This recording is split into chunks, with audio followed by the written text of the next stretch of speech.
Welcome to Not Milk Never Milk. Subscribe if you're lactose intolerant. In this video, I will compare Chevrolet Volt versus Nissan Leaf. Let's dive into their core differences.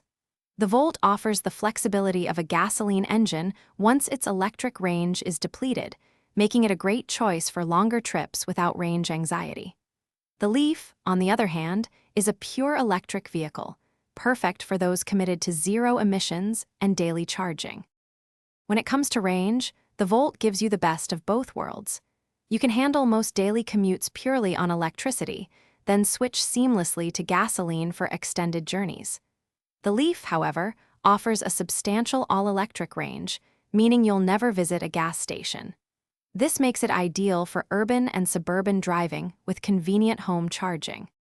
Both the Volt and the Leaf provide a surprisingly zippy and quiet ride, characteristic of electric powertrains.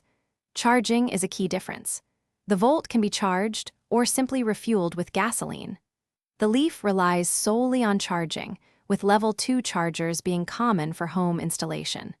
Fast DC charging can significantly reduce the wait time on longer trips. Finally, let's talk about cost and practicality. While the initial purchase price can vary, consider the long-term savings on fuel and maintenance. Electric vehicles generally have fewer parts to service, potentially saving you money over time. Both cars offer practical space for daily life. Remember to check the description below for a link to those fantastic leak-proof meal prep containers, as well as other great deals we've found for you. Thanks for watching. If this was helpful, leave a like and consider subscribing. See you next time.